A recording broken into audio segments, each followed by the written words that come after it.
When Lord Rama left Ayodhya to honor his father's promise and live in exile for 14 years, the city fell into a silence heavier than mourning.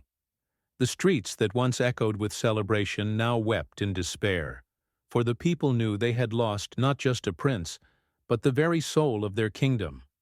King Dasharatha, unable to bear the separation from his beloved son, soon departed from this world, leaving Ayodhya without a king and without Rama. Bharata, Rama's younger brother, was in his maternal uncle's kingdom when these events unfolded. Unaware of the tragedy, he returned to Ayodhya with joy in his heart, expecting to greet his father and elder brother. Instead, he was met with grief-stricken faces, empty halls, and the devastating truth of Rama's exile and Dasharatha's death. When Bharata learned that the throne was now his by Kaikeyi's demand, his heart shattered. He collapsed in sorrow and anger, refusing to accept a kingdom built upon injustice and pain. Consumed by guilt and devotion, Bharata confronted his mother Kaikeyi.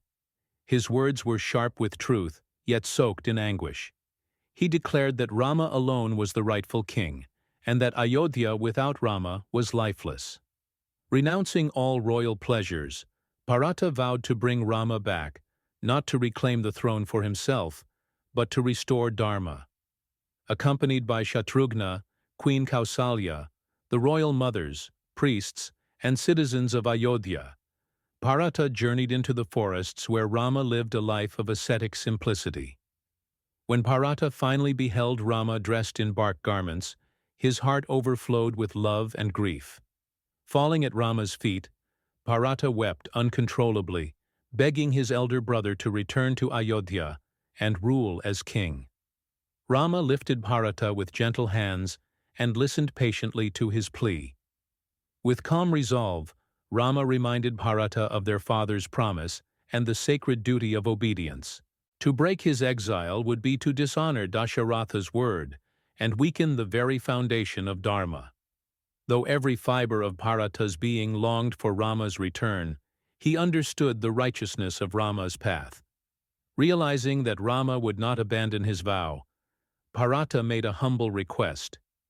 He asked Rama to give him his padukas, his sacred sandals, so that they might represent Rama's presence on the throne of Ayodhya. Rama, deeply moved by Bharata's devotion, removed his sandals and placed them in Bharata's trembling hands.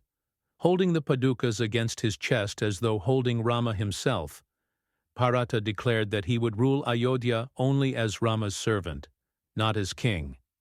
He vowed to live like an ascetic, counting each day until Rama's return. The sandals were placed upon the royal throne, and Bharata sat below it, governing the kingdom in Rama's name, ensuring justice, compassion, and righteousness prevailed.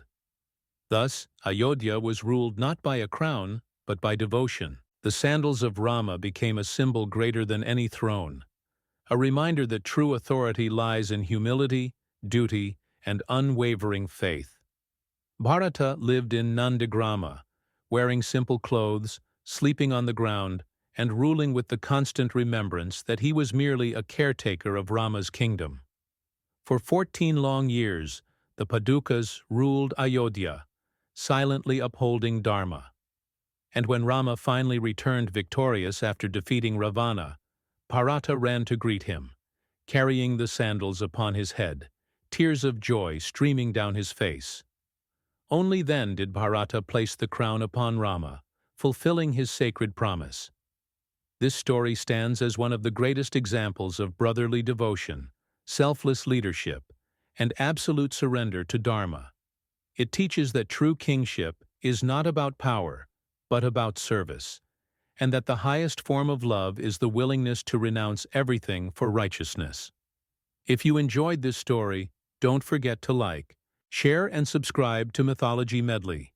Click the bell icon for more such amazing mythological content.